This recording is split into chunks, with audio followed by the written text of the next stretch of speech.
Well, thanks everyone for coming. Yesterday we saw that Peter Dutton give us this insight into just the beginning of the cuts that he would make if he was successful on May the 3rd. He has confirmed that he'll make it cost more for students through higher education. He said he'll make families pay more for childcare. He's announced that he will cut housing programs, infrastructure, energy policy, and of course he said that he will cut the public service, and that will impact on all of the services that Australians rely on. But we know this is just the beginning. We see again he's changed his position on electric vehicle charges, just like he did on working from home. When he got a sense that working from home wasn't working well for him, they tried to crab walk away from their decision to force everybody back into the workforce. But these cuts that the Coalition have confirmed yesterday are just the beginning of the cuts that would need to be made to pay for Peter Dutton's nuclear reactor scheme. We know that when you've got to pay $600 billion for 7 nuclear reactors built around the country on sites that he won't even go near, that you are going to have to cut more into services. So we would see what happened last time, where he would have to hack in to health funding in order to pay for his nuclear reactor scheme. And we know that further cuts would have to be made because the numbers just simply don't add up when it comes to the promises the Coalition are making, their commitment to nuclear reactors around the country, and the fact that they would have to work out a way to pay for that would mean cuts to all of those services, including Medicare, just like he did last time. You can't believe a word that Peter Dutton says when it comes to promises he's making, because the numbers just don't add up, and when he cuts, you will pay. Happy to take questions.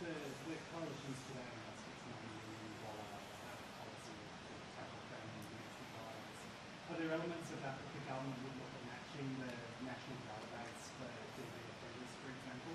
Well, it's already operating, and this is what we've seen with opposition that hasn't done the work over 3 years or haven't paid attention to all the work that has been done in the ending violence against women and children in this country. There's the National Criminal Intelligence System. We put $100 million into that in the 24-25 budget, precisely so that that system that is used by police across jurisdictions can have additions made to it where a flag will be placed against an individual's name if there is domestic violence concerns around it. So that national register that they've announced today is already being funded and enhanced through the National Criminal Intelligence System, as are the, from what I've seen this morning, about particularly new offences. It's already an offence to use a carriage service to menace another individual. Those laws have already been put in place, and when it comes to bail laws, that is work that's already been commissioned through National Cabinet and is a matter that the states and territories are working on in conjunction with the Prime Minister through our National Cabinet approach. That second offence is around assaulting spyware. Would Labor back a new offence on that? Well, I think, and I said in my speech when we announced the extra effort that we want to put into domestic and family violence, that you have to continue to adapt our responses to domestic and family violence, because the use of technology is changing the way that violence is perpetrated, not only on surveillance devices, but also in the way that financial institutions and financial mechanisms are being used to weaponise and perpetuate violence. So this is all work that we have underway. It's either being implemented or is part of our next approach. And I would hope that there are, traditionally this has been an area, I think, where there has been largely bipartisan support. It's a national crisis. It deserves our attention, but we also have to acknowledge the huge amount, $4 billion, that's gone into preventing violence against women in this country that is already being rolled out through the National Cabinet processes. Until today, women's safety has had relatively low profile in this election from both candidates. Why do you think that is? Well, I don't accept that. I mean, this is something I talk about all the time. It may not have got the coverage, but that through the, the press, I guess, coverage of the day-to-day of the campaign. But as Minister for Women, this is something that's on my agenda every single day. The Prime Minister could be out there talking about this, and it isn't as much as he is. Well, I don't think you can question the Prime Minister's commitment to women's safety. He's the first Prime Minister that put it on the agenda in National Cabinet, not in an election campaign, but actually, more than a year ago, to have the first National Cabinet dedicated to ending violence against women and children in this country. We launched our policy earlier this week. It didn't get a lot of coverage because it was also on the day, just the day after the Pope had passed, and so that's understandable. But we've made it very clear. We have a very extensive policy document, if you'd like to read it, on Labor's commitment to women, which focuses not just on domestic and family violence, but on the whole suite of measures that the government should take because they impact on women's vulnerability to violence. So making sure women get paid more, making sure women get good jobs, that they're able to balance their caring, and particularly their unpaid caring responsibility. I mean, Peter Dutton yesterday announced the abolition of the HAF. I mean, thousands of houses that are going to be built through the HAF are targeted to ensure that women escaping violence can actually go and have a house to live in.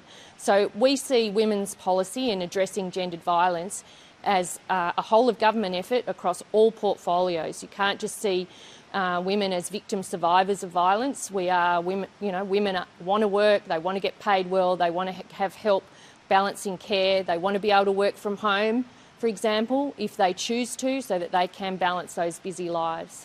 Could I check, please, clarify on the 10 billion that Labour proposed last week for housing, how exactly that would be paid for, and whether that would be black hole in the budget, and just more generally on criticism that both parties are indulging in spending on ahead of the election that neither can pay for. Well, you've seen most of our commitments have been reconciled through the budget process or through the pre-election fiscal outlook. For the measures that we've announced since PFO was released, we will be accounting for those and reconciling those. And you'll see our responsible approach we've taken through the budget ever since we came to government about looking at ways to fund particular investments, but also ensuring that we're keeping and getting the budget into better shape.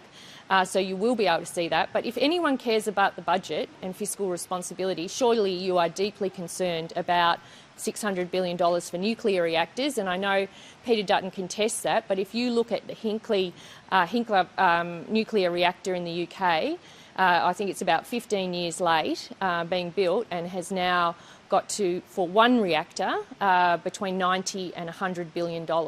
So I think these are questions that Peter Dutton needs to ask. We would hope that his costings would come out to explain how he is going to bankroll that.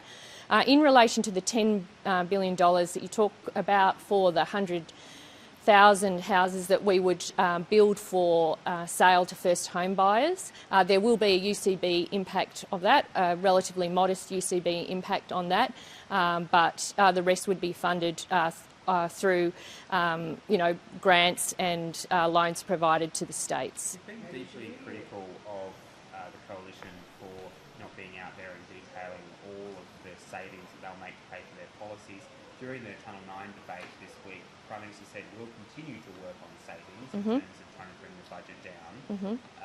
Can you provide us any insights into what those savings are, and if not, aren't you being a little bit disingenuous? Not at all. Again, you've seen most of our the election funding commitments we've made, as I said, have been in the budget, and we found savings in that budget again, and we've done that every budget or budget update, and you will see that continued approach, and we will reconcile the difference between the pre-election fiscal outlook and the commitments we've made pretty soon, and I have no doubt it'll be well ahead of when the opposition are prepared to put their costings out, because they'll be so dodgy and unbelievable that they'll want to leave that to the last minute. Why not change electoral laws? Why do you need to do reforms to ensure that all costings, all balanced budget, bottom lines from electoral commitments are out there well ahead of what Australians go to polls?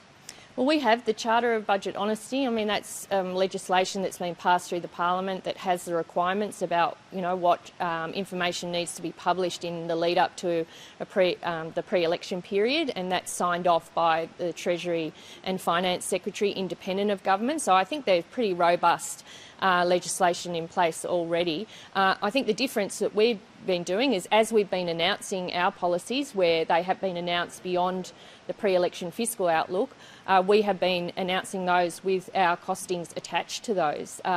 We've been saying what it will cost and what impact it will have on the UCB, and we'll reconcile that for people in the not too distant future.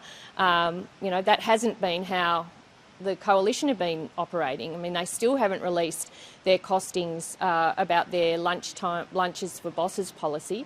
When they are releasing or making statements, they're saying it might have been informed by the Parliamentary Budget Office, but not actually analysed by them. So I think there's a couple of different standards here. We've been held, and quite rightly, we have no problem with that, to a higher standard than the opposition are following.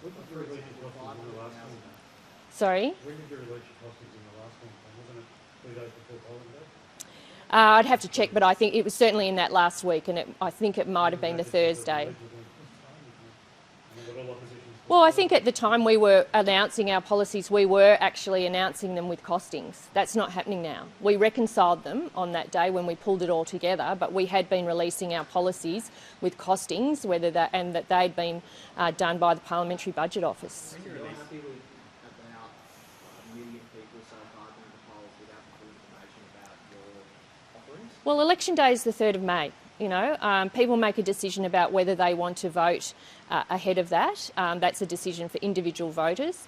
We have been very clear getting our major policies out well in advance of that, including outlining the cost of those policies. So I'm sure the good voters of Australia are considering that when they go and put number 1 next to whoever they choose to vote for.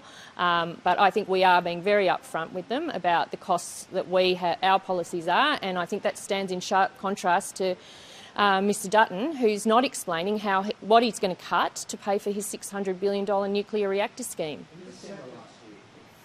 Senator, on pre-poll voting, do we need to have another look at it in terms of how, I know we'll cut back to 2 weeks this year, but we're going to have probably another 5 or so million people having voted by polling day.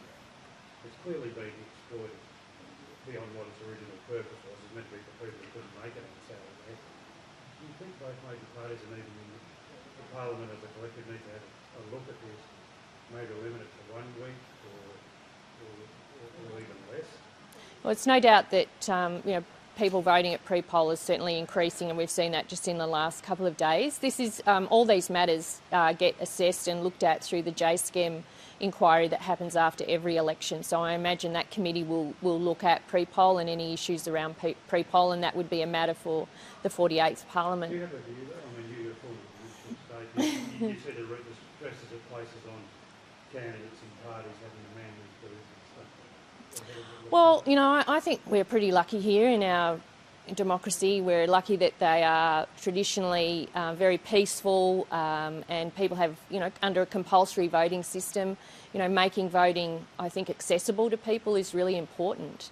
I think, coming back from 3 weeks to 2 weeks is a good change, but obviously people are taking the opportunity that flexibility provides to vote and going in and participating in our democratic process. I think any further change would need to be a matter for JSCEM. Just given that there will be a couple 100,000 people that likely vote between now and when you release your latest budget reconciliation, can you just confirm, will the net effect of your decision since PIFO be a deterioration in the UCB over each of the 4 years of the estimates? Look, it'll largely be the same, from what people saw at budget time and pre-election fiscal outlook time. And, the approach that we've taken, including finding savings where we can, where we've done that in every budget, you will see that as well. I mean, we are responsible in terms of how we manage the budget. We make decisions about where to put in additional investments, but we also want to make sure that we're delivering services efficiently.